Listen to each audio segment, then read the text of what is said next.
Vamos lá então, dar continuidade ao estudo do livro de Mateus, é um dos evangelhos. E hoje a gente vai para o capítulo 21. No capítulo 21, vamos dividir em 6 partes para ficar mais fácil de entender. Então vamos lá para a primeira parte, que vai ser a entrada de Jesus em Jerusalém. Capítulo 21, versículo 1. Quando já se aproximava de Jerusalém, Jesus e seus discípulos chegaram a Betfagé, o Monte das Oliveiras. Jesus enviou na frente 2 discípulos. Vão aquele povo adiante, disse ele. Assim que entrarem, verão uma jumenta amarrada com seu jumentinho ao lado. Desamarrem os animais e tragam-nos para mim. Se alguém lhes perguntar o que estão fazendo, digam apenas: o Senhor precisa deles. E de imediato a pessoa deixará que vocês o levem. Então aqui mostra o quê? Que Deus já tinha preparado tudo, né? Até tocado na mente e no coração daquelas pessoas. Então era para os discípulos irem lá e pegarem aqueles animais que serviria de meio de transporte para a entrada de Jesus em Jerusalém. E ele falou, se você chegar lá e alguém perguntar alguma coisa, é só dizer que o Senhor pediu que vocês viessem aqui. E pronto, vocês não teriam problema. Né? Isso prova que Deus foi na frente, arrumou tudo, tá tudo no esquema. É só vocês ir lá e pegarem. Depois voltem aqui. É no versículo 4.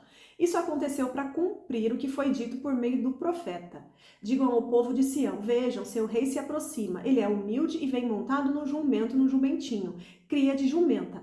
Essa profecia está lá em Zacarias, capítulo 9, versículo 9. Então aqui é mais uma profecia para mostrar para os judeus que Jesus é o Messias, é o Filho de Deus. E vocês estão vendo, né? É profecia atrás de profecia, porque Mateus, ele relata bem isso, porque ele escreveu justamente para os judeus, para mostrar para eles que Jesus é o Messias. Aí, no versículo 6, os 2 discípulos fizeram como Jesus havia ordenado, trouxeram a jumento, o jumentinho, e puseram seus mantos sobre o jumentinho, e Jesus montou nele. Grande parte da multidão estendeu os mantos ao longo do caminho diante de Jesus, e outros cortaram ramos das árvores e espalharam pelo chão. E as pessoas, tanto as que iam na frente como as que o seguiam, gritaram: Hosana, filho de Davi, bendito é o que vem em nome do Senhor. Hosana, no mais alto céu. Quando Jesus entrou em Jerusalém, toda a cidade estava em grande alvoroço. Quem é este? Perguntavam. A multidão respondia: é Jesus, o profeta de Nazaré da Galileia. Então olha só o que a multidão respondia, que era um profeta. E Jesus não era um profeta. E aqui explica, né, o que significa Hosana. A palavra Hosana é uma grega de uma expressão hebraica. Significa salva agora, ajuda agora ou salva por favor. E Jesus é o nosso Senhor e Salvador. Aí tem alguns hinos, né, que falam Hosana é o Salvador. E vem daqui. E aqui eu abri um parênteses para a gente falar de um assunto que tem tudo a ver. Então olha só. A multidão ainda não tinha entendido que Jesus não era um profeta. Jesus é o Filho do Deus vivo. E mesmo acontecendo o cumprimento de várias profecias registradas lá no Antigo Testamento, onde Mateus ele vai registrando ao decorrer do Evangelho, justamente para provar para os judeus que Jesus era o Filho de Deus. Mas eles não queriam receber isso, eles continuavam falando que Jesus era o profeta. E aí, esses tempos atrás, eu enviei para vocês um documentário lá no grupo, que é do Brasil Paralelo, que o documentário chama Do Rio ao Mar. E eu, montando aqui os slides, eu falei, isso aqui vai encaixar certinho aqui, para a gente poder entender, né, como que tudo isso que aconteceu antigamente, lá na época de Jesus, como que isso reflete nos dias de hoje. Então, vamos lá. Nesse documentário que eu mandei, ele é longo, mas ele prende bastante atenção e ele explica muito sobre essa questão religiosa dos judeus e dos muçulmanos e também dos cristãos. Então, olha só, lá naquele documentário mostra que os muçulmanos que seguem o islamismo, que é uma religião, eles creem que os judeus precisam ser exterminados. Eles falam que o islamismo foi criado justamente para anular o judaísmo e o cristianismo. Eles falam que Alá deu a permissão para que os judeus fossem destruídos por conta da desobediência deles.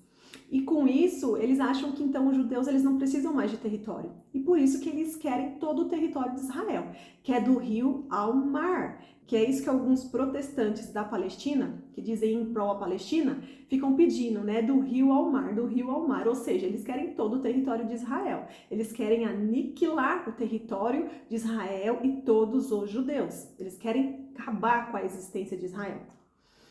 E aí eles fazem esses protestos e, infelizmente, muita gente que não tá entendendo nada fica a favor deles, né? Ou seja, fica a favor da destruição de Israel e de todos os judeus. E essas pessoas são aquelas mesmas que criticam Hitler. Aí você fica assim, o que eles estão falando, gente? Eles são completamente contra o fascismo, reclamam, metem o pau no fascismo, só que são as mesmas pessoas que estão lá falando que são pró-Palestina e que Israel tem que entregar o território do rio ao mar para eles porque eles merecem, porque eles não têm território. Ou seja, eles não sabem o que eles estão falando. Né? Eles simplesmente levantam uma bandeira ali pela empolgação, porque um ou outro tá falando e nem sabe direito o que eles estão ali proferindo, né? E ficam falando isso, e o pior de tudo é que a mídia dá atenção para isso, e isso vai se espalhando, vai propagando, e as pessoas acham então que Israel é um monstro, que é Israel que está atacando todo o Oriente Médio, sendo que não tem nada a ver. Israel simplesmente se defende, ele não ataca, ele só se defende. Todo ali o entorno dele, aqueles países que querem destruir, que querem destruí-lo, o que ele faz? Ele se defende. E para se defender, às vezes ele tem que devolver as bombas que foram jogadas. E aí ocorre a destruição, e aí toda a imprensa e todo mundo mete o pau em Israel. Mas ninguém entende que, na verdade, são eles, o islamismo, que querem destruir a nação de Israel, que querem destruir os judeus. Então, na verdade, é o que? É uma briga religiosa que se tornou uma briga territorial. Então, olha só, para eles, para os muçulmanos que aderiram a essa religião, que é a maioria, porque eles são obrigados, eles não têm escolha. Para eles, Jesus foi apenas um profeta, assim como a gente acabou aqui de ler, né, que a multidão respondeu, quem é esse? Eles responderam, é um profeta de Nazaré. Então, para eles, ele é apenas um profeta e ainda é um profeta menor do que Maomé. Maomé não está na nossa Bíblia, tá bom? A gente já vai explicar de onde que ele surgiu. Então, para os muçulmanos, Jesus era apenas um profeta e ainda era um profeta menor. Maomé é o profeta maior, que é o mais importante. E para os judeus, né, que não são cristãos, que não aceitaram Jesus até hoje, para eles, Jesus ou era só um profeta ou era simplesmente um bom mestre. Só isso. Mas eles não o consideram como nosso Senhor e Salvador, como Filho de Deus. Então, o que acontece? São as 3 maiores religiões do mundo. O judaísmo, que eles não creem em Jesus como seu único Senhor e Salvador, eles não creem na Trindade, eles só creem em Deus, o Deus de Abraão, só. Eles não creem no Espírito Santo e nem em Jesus. O islamismo, que eles não creem também na Trindade, eles não creem em Jesus, porque para eles Jesus só foi um profeta, assim como todos os outros, e eles também não creem no Espírito Santo. Eles creem em Alá, que eles dizem que é o mesmo Deus, que é o Deus lá de Abraão. E para nós cristãos, temos o que? Jesus Cristo como centro. Ele é o nosso Senhor e Salvador. É através de Jesus que a gente alcança a salvação. E tudo isso a gente vai estudando e vai percebendo que era o plano inicial de Deus e que ele vai sendo concretizado aos poucos. Aí conforme a gente vai se aprofundando nas escrituras, a gente vai cada vez mais clareando a mente e entendendo sobre isso, sobre o papel de Jesus Cristo. E nós que somos cristãos, então temos o quê? Jesus Cristo como centro e nós acreditamos na Trindade. Deus Pai, Deus Filho e o Espírito Santo. E, gente, tem várias profecias no Antigo Testamento que tanto os judeus como os muçulmanos têm acesso a essas escrituras. Várias profecias, todas apontam para Jesus, mas eles simplesmente não querem receber. Não, isso aqui eu não quero. Ou seja, a pessoa ela não quer. Não adianta você querer provar de alguma forma quando a pessoa ela não quer receber. É a mesma coisa quando vem um ateu querer discutir com você sobre a Bíblia. Ele não quer entender. Na verdade, ele só quer discutir para causar alvoroço. Ele não está com a intenção de entender, ele não quer sentir o amor de Jesus. Então não adianta a gente perder tempo, entrar em discussão, né? Que não é viável, porque a gente sabe que a intenção da pessoa é só rebater. né? E a gente sabe que a briga não é contra a carne, é contra principados e potestades. A gente tem que ter esse discernimento. E eles aqui é a mesma coisa, eles não querem entender, não é que eles não entendem, eles não querem receber. A cegueira, né? A questão de você não querer enxergar. Então, olha só, os muçulmanos, desde pequenos, eles são ensinados que eles precisam matar os judeus. Eles precisam. Naquele documentário mesmo que eu mandei para vocês, tem uma parte que mostra que o Hamas, né, um lá dos integrantes do Hamas, ele entrou numa casa e matou várias pessoas, crianças, várias pessoas que estavam dentro daquela casa, e naquele momento ele pegou o celular e ligou pro pai dele. Ligou pro pai dele e aí ele tava falando pro pai dele todo feliz: pai, eu consegui, eu matei aqui, eu exterminei um monte de judeu, pai, você deve estar orgulhoso de mim, pai, olha só o que eu fiz. Ou seja, eles foram ensinados desde crianças que isso era o certo. Então, na cabeça deles, ir lá e exterminar é certo, né? Então, é algo assim que tem que ser desconstruído. É bem complicado, não é tão simples assim, né? Porque tem pessoas que falam: nossa, mas por que briga de religião? Não é tão simples assim. É bem complicado. Eles são ensinados, isso é inserido na cabeça deles desde a infância. Então, olha só, para eles vão entrar no reino do céu se eles matarem os judeus. E aí, além disso, eles serão recompensados. Então, é por isso que aquele rapaz ligou pro pai, no momento que ele estava lá exterminando um monte de judeu, criança e tudo mais, e estava tão feliz e falando pro pai dele que o pai dele deveria sentir orgulho. Olha, pai. E o pai chorava do outro lado de emoção, porque parecia o choro do pai e ele falando algumas coisas com a voz trêmula, tipo de emoção. Nossa, que orgulho, filho. Olha só a mentalidade. E a gente também precisa entender que eles não querem exterminar só os judeus, eles querem exterminar os cristãos, porque para eles o que vale é a religião deles. Então, os cristãos ou se convertem ao islamismo ou então terão a cabeça cortada, serão mortos, né? Ou você nega Jesus ou então você vai ser morto. Com eles é assim, não existe livre-arbítrio, não existe escolha, é o que eles determinam e ponto final. Olha só, essa religião, ela surgiu através de Maomé, que é um árabe, né? Ele foi um árabe, porque ele já está morto. Ele era considerado descendente de Ismael. Então, olha só, lembra, gente? Abraão teve Ismael primeiro, né? Porque eles quiseram dar um jeitinho para Deus, porque estava demorando Isaac. Então, vamos dar um jeitinho. E Abraão se deitou com Agar e nasceu Ismael, certo? Ismael deu a origem aos árabes. Olha só. Pelo que eu pesquisei, as pessoas dizem que Maomé era descendente de Ismael. Eu não sei se eles tinham como puxar isso realmente, ter essa certeza. Mas é o que está descrito e é o que eles acreditam. E lembra-se que o filho da promessa era Isaac, não era Ismael, certo? Então, o Maomé, ele nasceu em 570 depois de Cristo, tá? Ele veio depois de Cristo.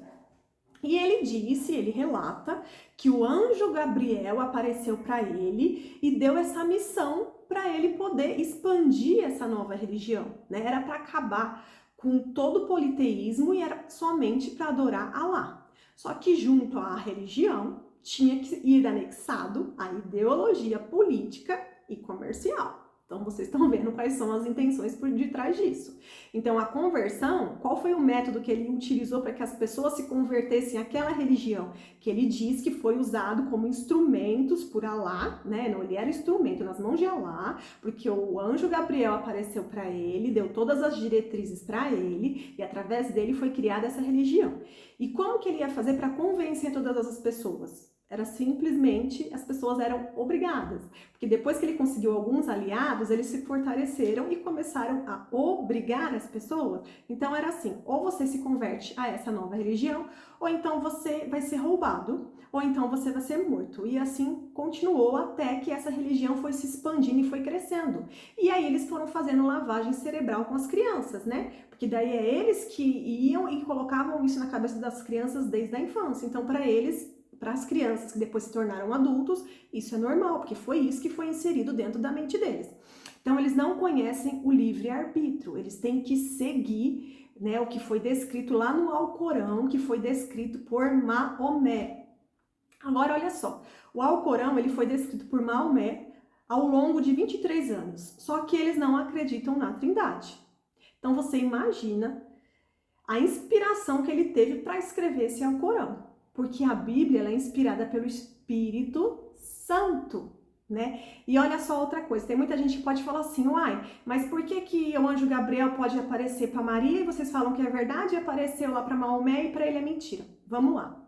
O anjo apareceu para Maria, mas depois Deus confirmou com José, certo? Então José ali, porque José também no início ele estava meio assim, desconfiado, achando muito estranho, mas depois foi revelado a ele também, certo?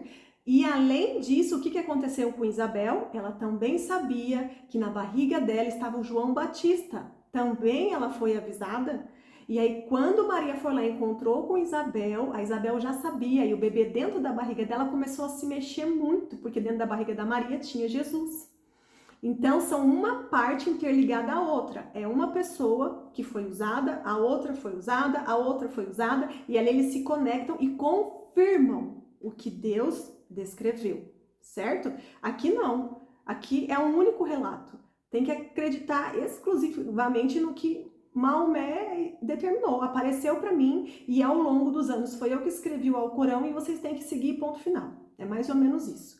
E o nosso Deus, que é o Deus de Abraão, que é o Deus criador dos céus e da terra, ele permite pra gente o quê? O livre-arbítrio. Mas o Alá, que eles dizem que é o mesmo Deus, não permite o livre-arbítrio. Então, não sei o que eles fizeram aí nesses 23 anos, o que o Maomé fez, como que ele fez para convencer as pessoas, né? Mas o Maomé falou para eles que só existem Alá e desde a infância as crianças aprendem isso. Então, para eles, de fato, só existe Alá e eles têm que exterminar os judeus e os cristãos, eles dão a possibilidade de se converterem ao islamismo. Se você não quiser, você também será morto.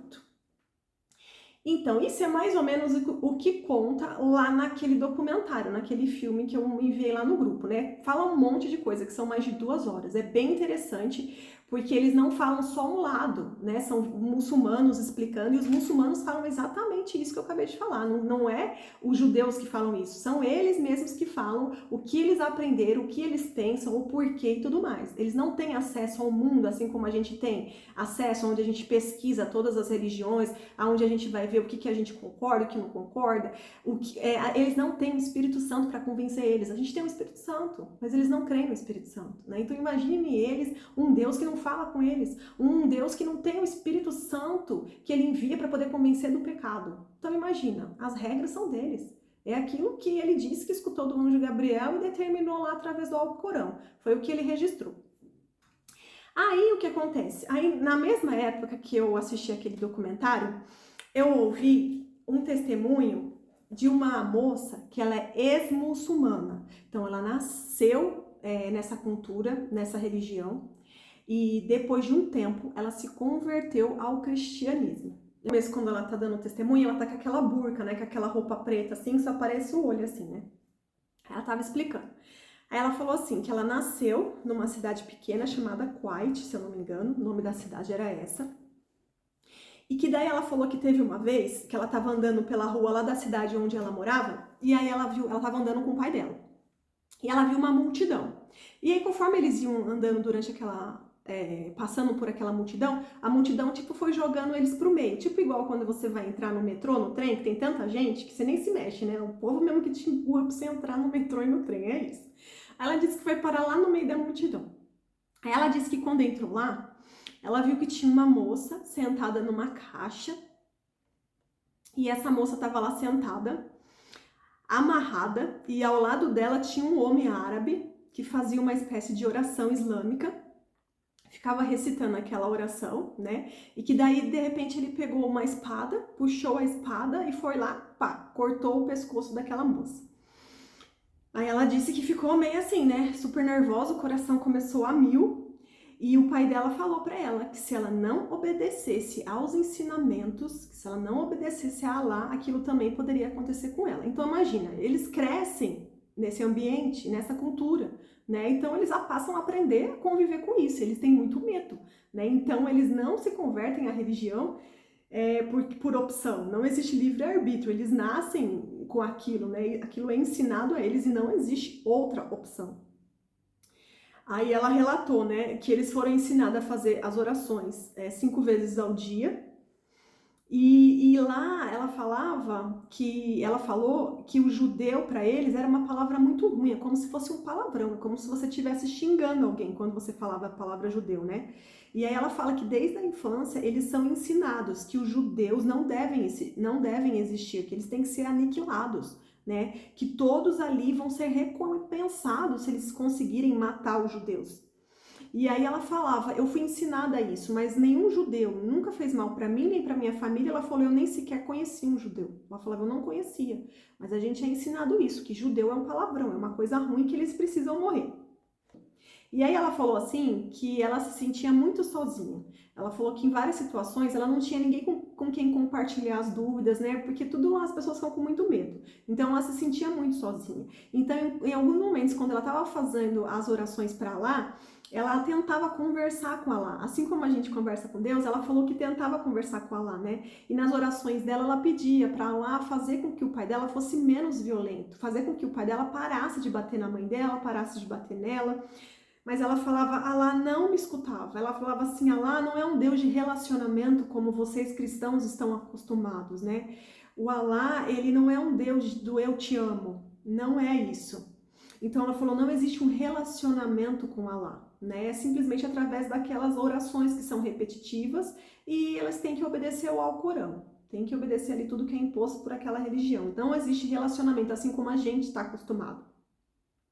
Aí ela fala que uma época as forças de Saddam Hussein invadiram lá a cidade onde ela morava, né? Destruíram, mataram, estupraram as mulheres e que naquela época foi concedido asilo para os Estados Unidos. Então naquela época ela foi para os Estados Unidos junto com a família dela. Aí ela fala que nesse período que ela estava lá, a avó dela, que era a melhor amiga dela, teve um infarto e morreu. Aí ela disse que ficou muito triste. Ela falou, eu fiquei muito, muito triste porque era a minha melhor amiga e ela tinha morrido. Ela fala que nessa época apareceu uma moça e a convidou para ir na igreja, numa igreja cristã protestante. Aí convidou ela para ir e ela falou, eu vou. E aí ela foi, porque ela nunca tinha ido, ela não conhecia essas alternativas de outras religiões. E aí ela foi, ela falou que quando entrou na igreja ela ficou super impressionada, porque primeiro que os homens não precisavam sentar separados das mulheres. Ela falou que se impressionou porque as pessoas lá receberam muito bem, mesmo sabendo que ela era muçulmana, mas as pessoas acolheram, abraçaram ela, disseram sejam bem-vinda. Então ela disse que sentiu ali algo muito bom, coisas que ela nunca sentiu aonde ela morava, através da religião que ela tinha. E ela falou que ficou super feliz. Aí ela falou que foi a primeira vez que ela ouviu falar da mensagem de Jesus, porque ela nunca tinha ouvido falar, né? E naquela pregação eles estavam falando sobre cura, sobre libertação, estava falando sobre a libertação da cegueira, né? De você enxergar aquilo que Cristo está nos ensinando. E aí ela falou que ela percebeu, né? Que ela era cega. Pelo ódio que ela sentia em relação aos judeus, né? Aquilo foi inserido na mente dela, mas ela não sabia por quê. Ela simplesmente era cega. E naquele momento, então, ela sentiu a necessidade de ser limpa, de ser curada, de ser livre daquela cegueira. E ali ela aceitou Jesus, começou a pedir para Jesus libertar ela daquela escravidão, daquela cultura, daquela mentira que foi inserida na mente dela durante todos aqueles anos. E aí ela disse que aprendeu, né, que existe sim um Deus onde tem um relacionamento, que existe o Espírito Santo para convencer do pecado, que o Espírito Santo ele abre a visão, ele dá entendimento, ele fala nos nossos ouvidos, que existe a palavra de Deus, que é o próprio Jesus, o Verbo encarnado. E aí ela começou a ser liberta, ela disse que foi entendendo e ela falou que ela corria risco de vida, porque mesmo ela estando exilada lá nos Estados Unidos, muitos muçulmanos também foram. E não são todos, né, que foram para a igreja igual ela, que quiseram ser libertos, muitos não quiseram. E eles ali conviviam perto. E ela falou que ela corria risco de vida, mas mesmo assim ela não ia negar Jesus. Porque aquilo que, daquela escravidão que ela foi liberta, ela disse não tem preço, né? Eu prefiro morrer seguindo a Jesus do que voltar no escuro, naquela cegueira, naquela escravidão. E aí eu achei super interessante, porque o depoimento, ele vai de encontro com aquele documentário, com esse filme que eu tô falando, né? Só comprova. E isso mostra o quanto que nós somos beneficiados, porque a gente tem opção, a gente tem um livre-arbítrio, né? E mesmo assim, tem muita gente que não quer receber, que não aceita, só quer o superficial, não quer se aprofundar. E aí a gente começa a refletir e ver, né, o quão miserável a gente é, o quão falho e pecador a gente é, porque tem tanta gente que daria tudo para ter acesso a essa palavra, né? E aqui no Ocidente, no país onde a gente vive, é livre, e mesmo assim as pessoas, infelizmente, às vezes Não tem interesse. Na verdade, é a grande maioria, né? Não tem interesse. Então, agora, fecha parêntese e vamos voltar aqui. Então, agora a gente vai entrar para outra parte. Mateus capítulo 21, segunda parte. Jesus purifica o templo. Versículo 12. Então, vamos lá. Mateus capítulo 21, versículo 12. Então, Jesus entrou no templo e começou a expulsar todos que ali estavam comprando e vendendo animais para os sacrifícios. Derrubou as mesas dos cambistas e as cadeiras do que vendiam pombas, dizendo: as escrituras declaram, meu templo será chamado casa de oração, mas vocês os transformaram no esconderijo de ladrões. Isso daqui está descrito lá em Isaías 56, versículo 7. Então, olha só. O que Jesus ali estava falando, por que ele tomou aquela atitude, né? Ele chegou lá e virou tudo, fez aquela bagunça. Foi contra aquele comércio ali na região do templo, né? E olha só, por que ele fez aquilo? Porque aquele comércio, na verdade, ele estava com fins lucrativos, né? Onde os próprios sacerdotes, eles lucravam com isso. Porque aquelas pessoas que vendiam tinham que pagar uma taxa para o sacerdote, era alguma coisa assim. Então, na verdade, era puro comércio com fins lucrativos, né? Não era só um meio facilitador para que as pessoas fossem lá e comprassem aqueles animais. Por quê? Porque geralmente, pelo menos uma vez ao ano, as pessoas de todo ali, daquela região, iam até o templo para poder oferecer sacrifício. Só que muitos vinham de longe, né? Eles vinham de longe, muitas das vezes a pé, então não dava para eles trazerem os animais, seria mais difícil. Então aqueles locais ali vendendo aqueles animais era para facilitar a vida dessas pessoas que vinham de longe, né? Mas Jesus percebeu que ali eles não estavam querendo ajudar aquelas pessoas que vinham de longe. Eles estavam na verdade, eles estavam querendo lucrar com aquilo, fazendo daquilo um comércio lucrativo. Então foi por este motivo que Jesus ficou muito irritado e virou todas as mesas. Aí no versículo 14, os cegos e os coxos vieram a Jesus no templo e ele os curou. Quando os principais sacerdotes e mestres da lei viram esses milagres maravilhosos e ouviram até as crianças no templo gritar, Hosana, filho de Davi, ficaram indignados. Então olha só, as crianças falam a verdade, dizem que Jesus é o Messias, mas muitos judeus não queriam receber essa verdade e eles rebatiam. Versículo 16. Está ouvindo o que as crianças estão dizendo? Perguntou Jesus. Sim, respondeu ele. Vocês nunca leram as escrituras? Elas dizem, ensinaste crianças e bebês a te dar louvor. Isso se confirma lá em Salmo, gente, 8, versículo 2. Então ele voltou a Betânia, onde passou a noite. Então aqui só se confirma aquilo que eu acabei de falar para vocês, né? Eles não estavam prontos para receber, eles não queriam enxergar, eles queriam continuar cego, não queriam aceitar Jesus como o único Senhor e Salvador. Aqui é os judeus, certo? Aí agora a gente já vai para a terceira parte. Jesus amaldiçoa a figueira. Mateus capítulo 21, versículo 18.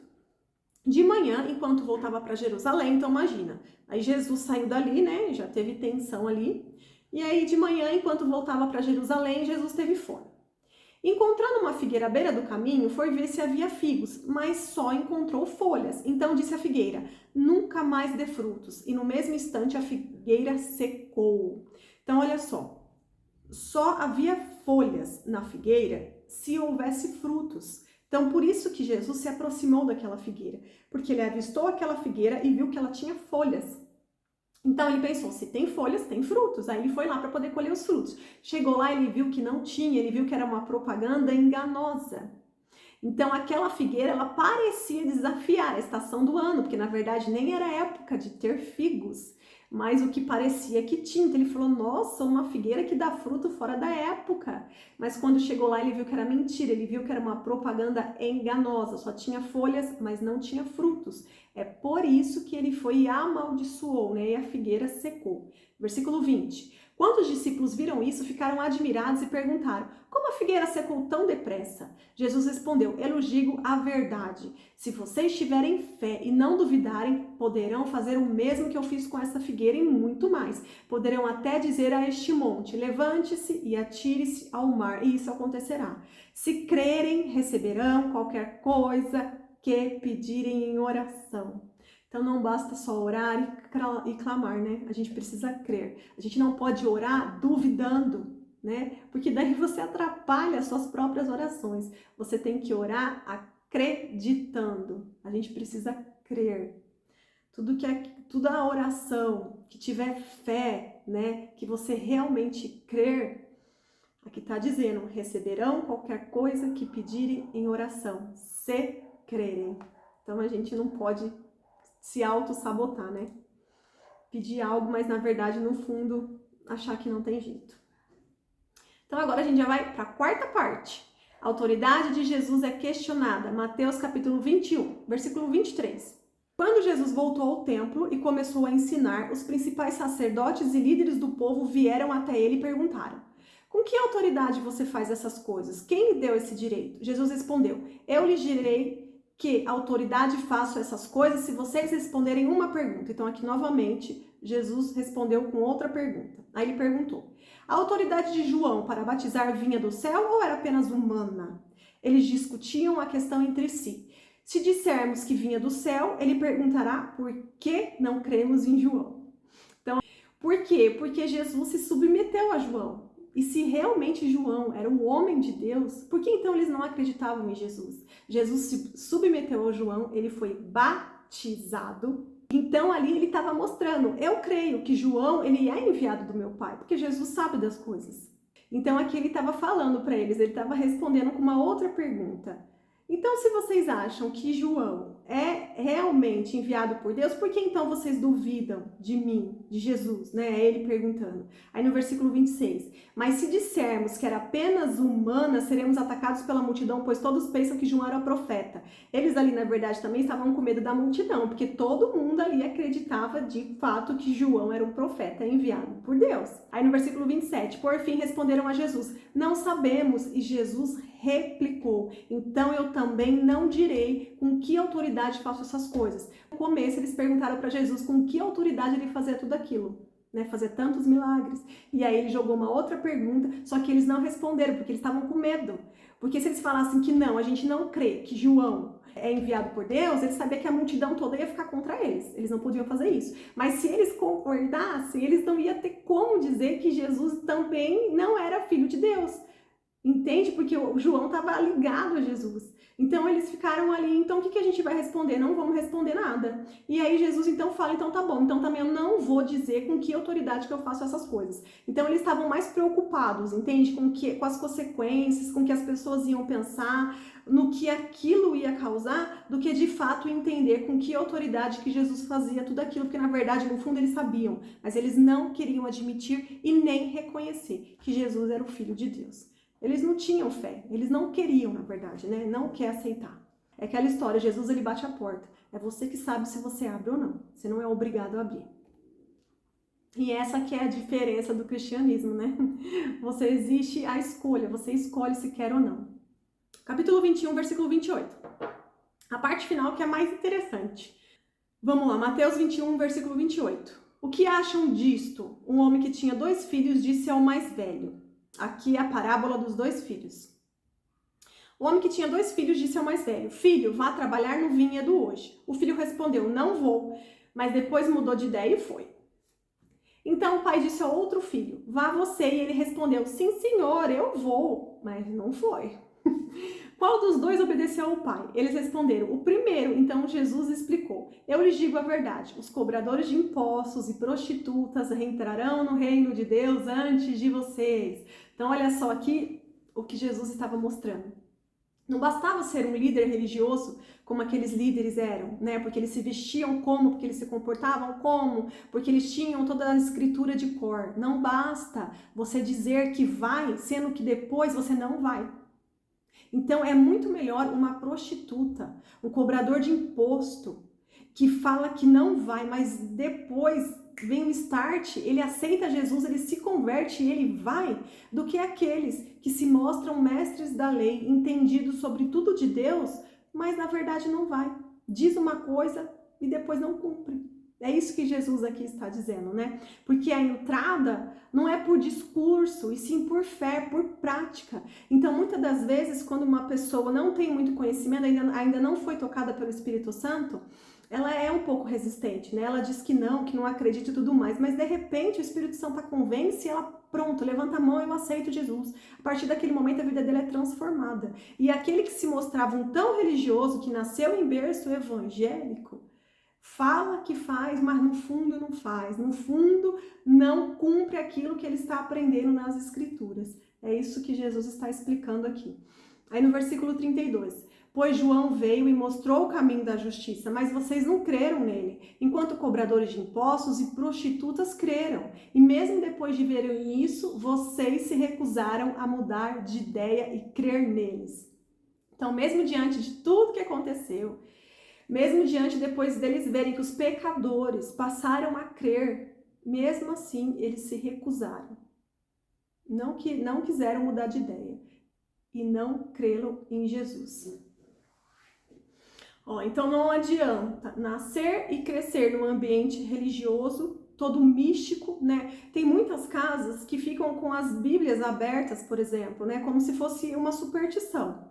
Eu vou deixar aqui minha Bíblia aberta no Salmo 91, fica lá tomando pó, mas não lê a Bíblia, deixa lá aberta, como se fosse superstição. A palavra de Deus não é para servir como amuleto, como superstição, ela é para ser lida e estudada, é para a gente se aprofundar na palavra de Deus. Então não adianta você nascer num ambiente religioso onde você carrega ali superstição, onde você aprende a fazer simpatia, fazer um monte de coisa e você acha que você está protegido por Deus. Não é isso. Não se trata disso. Não adianta você cumprir alguns rituais, assim como os judeus cumpriam, achando que através daqueles rituais você estará salvo. Não é isso. Não adianta, né? Na verdade, o que a gente tem que entender é que é necessário aceitar Jesus. É necessário se permitir a mudança de mentalidade. Tem que ter a mudança de mentalidade. A gente tem que permitir que toda a cultura, que todo o sofisma, que todo o achismo caia por terra em nome de Jesus, para que a nossa mentalidade seja renovada, se enchendo das Escrituras, da palavra de Deus e praticando, de fato sendo renovada. Joga tudo fora que foi inserido aí e vai deixando Jesus limpar, purificar, e aí você vai sendo totalmente modificado, transformado. Lembra de Raabe, gente, que a gente já falou sobre ela? Raabe era uma prostituta, certo? E ela creu no Deus de Israel, mesmo ela nascendo numa cultura totalmente diferente. Ela creu, ela ajudou aqueles israelitas e depois disso, ela aceitou pertencer àquele povo. Então ela não continuou no pecado. Tem muita gente também que confunde. Então vale mais uma prostituta pecadora se ela tem um coração bom do que a pessoa que não é, mas tem um coração ruim. Não. Tem que se arrepender e largar o pecado. Não é para continuar no pecado. Não é isso que Jesus está dizendo. Ele está dizendo que vale mais uma prostituta e um cobrador de imposto que se converte, que aceita a transformação, do que uma pessoa que aparentemente é convertida, mas na verdade nunca permitiu a transformação dentro dela. Não adianta tudo isso se vocês não permitirem a mudança de mentalidade. Tudo aquilo que foi inserido na sua mente desde a infância, todo o seu achismo, ele tem que ser derrubado em nome de Jesus. Senão Jesus não consegue trabalhar. Você resiste às mudanças, ao novo de Deus, não tem como você ter a sua vida transformada, a sua mentalidade renovada, o processo de metanoia. E lembra, gente, Raabe, ela ajudou eles, depois ela passou a pertencer à nação de Israel, ela permitiu que toda aquela cultura, tudo aquilo que foi inserido na mente dela fosse derrubado, né, para ela poder pertencer àquele povo, isso tinha que acontecer, e ela entrou na genealogia de Jesus. Aí agora a gente vai entrar na última parte, que é a parte mais legal. Vamos lá, capítulo 21, agora a gente vai falar da parábola dos lavradores maus. Versículo 33, capítulo 21. Agora ouçam outra parábola. Vamos lá. O dono de uma propriedade, aí eu coloquei entre parênteses, é Deus. Nessa parábola, o dono da propriedade é Deus. Plantou um vinhedo, construiu uma cerca ao redor, um tanque de prensar e uma torre para o guarda. Depois arrendou o vinhedo a alguns lavradores. Então, esses lavradores aqui são representados como os líderes de Israel. E partiu para um lugar distante. Então, Deus foi lá, certo? Comprou essa propriedade, plantou o vinhedo e aí ele arrendou esse vinhedo para alguns lavradores. Ele arrendou para os líderes de Israel e ele partiu para um lugar distante. No tempo da colheita da uva, já estamos no versículo 34, enviou seus servos. Quem são os servos? Representa aqui os profetas do Antigo Testamento, a fim de receber sua parte da colheita. Os lavradores agarraram os servos, espancaram um deles, mataram o outro e apedrejaram o terceiro. Então, olha só, quando Deus enviou esses profetas para irem lá verificar, eles foram mal recebidos, eles foram mortos, apedrejados. E foi isso que os líderes de Israel, foi isso que a nação de Israel fez com vários profetas lá no Antigo Testamento. Os profetas vinham justamente para alertá-los, para avisar. Presta atenção, acorda, vocês estão desviados, vocês estão desobedecendo, acorda. Tem até uma passagem do livro de Ezequiel que fala que Deus fala para ele, não importa se o povo está ouvindo ou não, você tem que proferir a palavra, você tem que avisar, porque o meu juízo não pode vir sem antes que as pessoas sejam avisadas. Eu só posso lançar o meu juízo depois que as pessoas foram avisadas. E esse era o papel dos profetas. E é isso que Jesus está tentando mostrar através dessa parábola. Os profetas foram até a nação de Israel, mas em vez de obedecer e aceitar os profetas, o que foi que eles fizeram? Eles mataram, apedrejaram, espancaram os profetas. Aí no versículo 36, então o dono da propriedade enviou um grupo maior de servos para receber a parte dele, mas o resultado foi o mesmo, mandou mais profetas, mas não resolveu. Aí no versículo 37, por fim o dono enviou seu filho, que aqui representa Jesus, pois pensou, certamente respeitarão meu filho, né? O filho de Deus, eu vou mandar, eles vão respeitar. Mas olha só, no entanto, quando os lavradores viram o filho, disseram uns aos outros, aí vem o herdeiro da propriedade, vamos matá-los e tomar posse desta terra. Vamos matá-lo e tomar posse dessa terra. Então o agarraram, o arrastaram para fora do vinhedo e o mataram. Quando o dono da terra voltar, o que vocês acham que ele fará com aqueles lavradores? Perguntou Jesus. Os líderes religiosos responderam, ele o matará cruelmente e arrendará o vinhedo para outros, que lhe darão sua parte depois de cada colheita. Então Jesus disse, vocês nunca leram as escrituras? A pedra que os construtores rejeitaram se tornou a pedra angular. Quem que é a pedra angular, gente? É Jesus. Os construtores rejeitaram. Isto é a obra do Senhor e é maravilhosa de ver. Isso está lá em Salmo, gente, confirma, 118, versículo 22. Aí no versículo 43, eu lhes digo que o reino de Deus lhe será tirado e entregue a um povo que produzirá os devidos frutos. Então, olha só, essa terra foi arrendada e o objetivo do dono era que ela desse frutos. Mas quando eles foram lá para poder colher desses frutos, eles foram espancados, eles foram mortos, apedrejados. Então Deus pensou, vou enviar então meu próprio filho para que eles o recebam. Mas aconteceu o pior, eles também não receberam. Jesus foi enviado para os seus e a nação de Israel não o recebeu. Então olha só, aí no versículo 43 está dizendo, eu lhes digo que o reino de Deus lhe será tirado e entregue a um povo que produzirá os devidos frutos. E aí quem aqui entra? Nós, os gentios. E também entra todos aqueles judeus que aceitaram Jesus, né? Porque daí eles se tornaram judeus cristãos. Eles também entram aqui, certo? Versículo 44. Quem tropeçar nessa pedra será despedaçado e aquele sobre quem ela cair será reduzido a pó. Quando os principais sacerdotes e fariseus ouviram essa parábola, perceberam que eles eram os lavradores maus a que Jesus se referia. Então aqui eles se ligaram, né? Que na verdade Jesus estava querendo dizer que eles aqui nessa história que eram os lavradores maus, que espancaram, que bateram os profetas e depois estão rejeitando Jesus. E aí, o que eles fizeram? Eles queriam prender Jesus, mas eles tinham medo da multidão, porque a multidão considerava Jesus como um grande profeta. Então, eles estavam com medo da baderna, da bagunça que poderia virar, e por isso, naquele momento, eles não prenderam Jesus. Mas a gente sabe que, desde o início, eles estavam matutando algum jeito de tentar prender Jesus, de tentar tirar Jesus das jogadas, né? E a gente sabe que é isso que vai acontecer.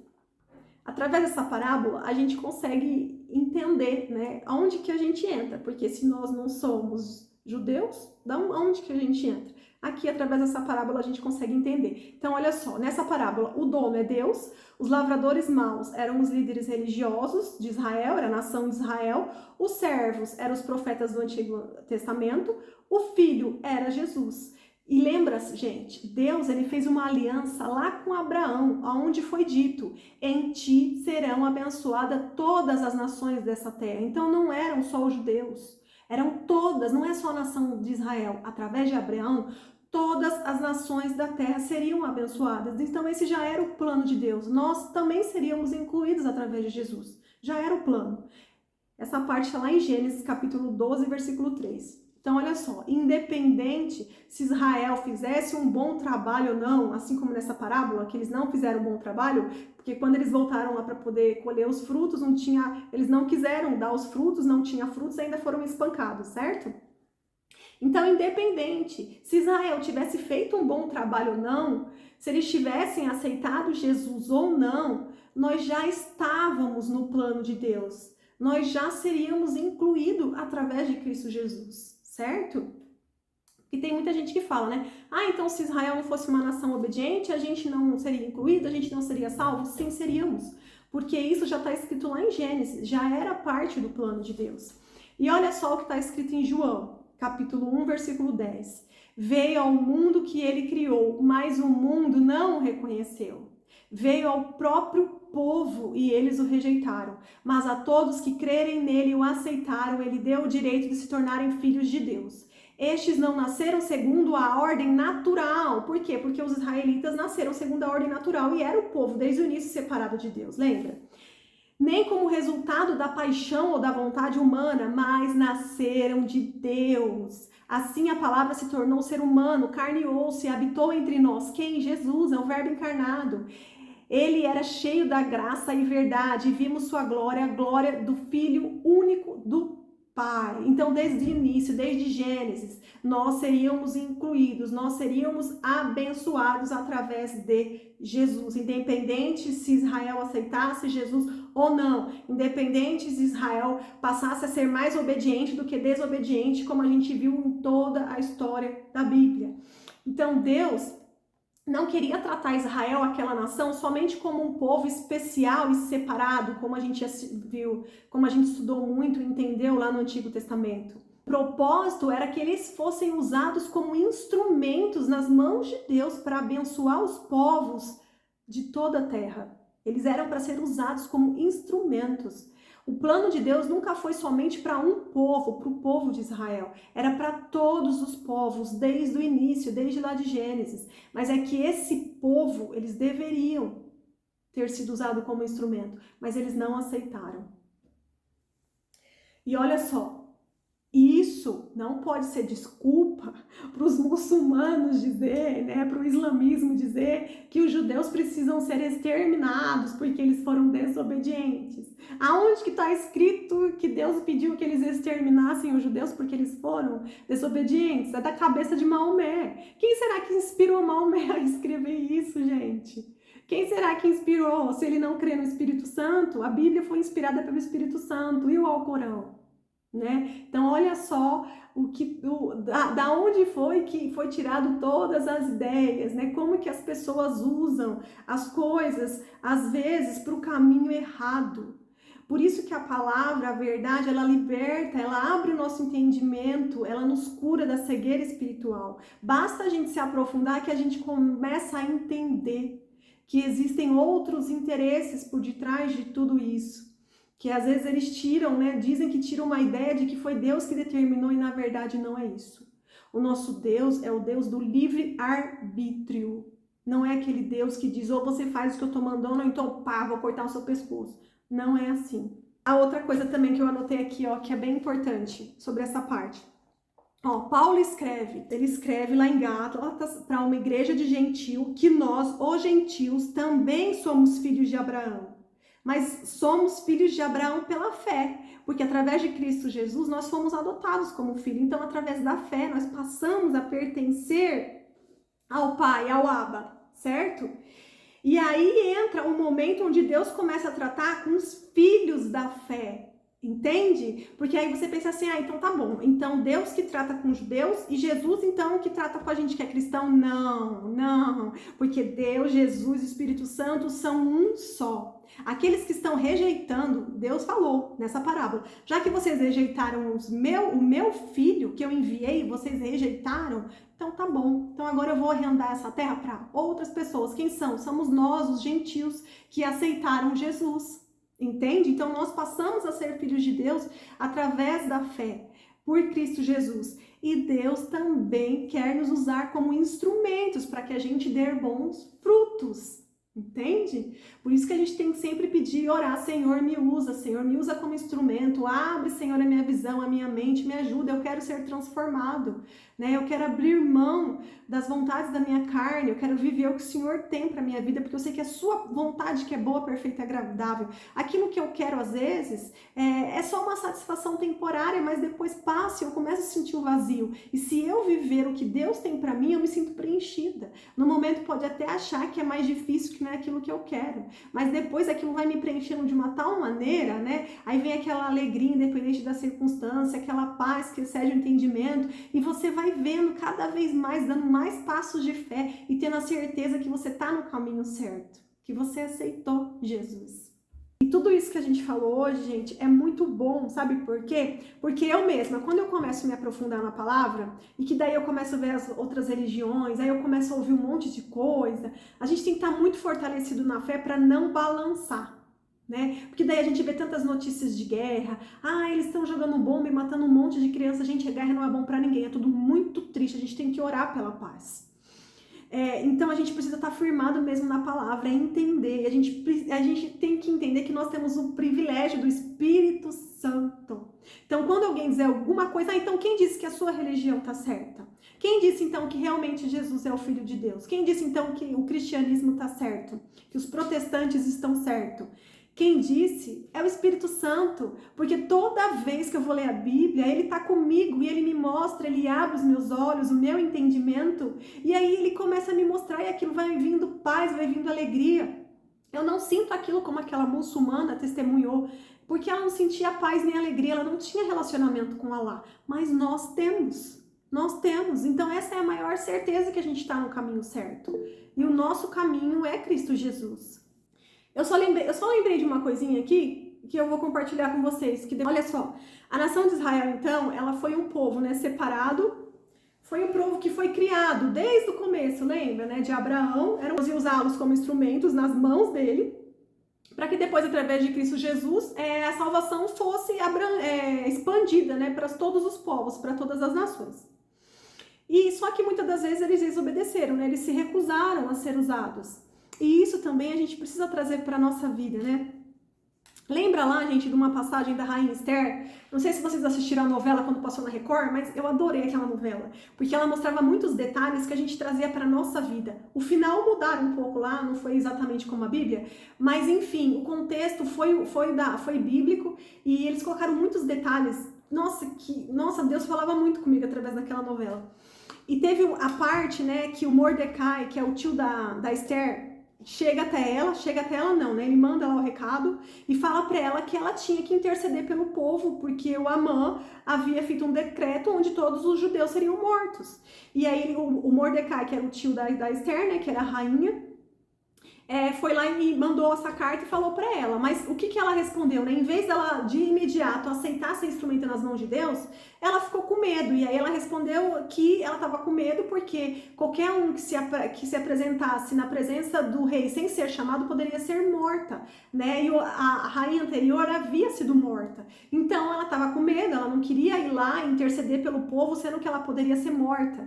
E aí o tio dela lembra ela, fala: olha, você não foi colocada aí para você simplesmente receber os privilégios de rainha, para você poder ficar aí no meio da realeza e receber de todo esse conforto, de toda a mordomia. Deus te colocou aí justamente para você ser usada por ele, e este é o momento, né? Então era como se Mordecai estivesse dizendo: acorda, você tá achando o quê? Que você tá aí porque você era o seu sonho ser casada com o rei, e você agora tá aí na mordomia, na realeza, e que você não vai não falar que o povo judeu que morra, porque você tem medo de morrer? Né? Não, você tem que tentar, você foi colocada aí justamente para isso, não é para satisfazer as suas vontades, é para servir de instrumento como nas mãos de Deus. E aí ela teve um start, ela falou: realmente, e aquela novela mostrava muito isso, né? Muito assim, a Rainha Esther, ela conseguia mostrar isso. Eu não estou aqui para satisfazer as minhas vontades, eu fui colocada aqui para mim ser instrumento nas mãos de Deus, então eu tenho que ser usada.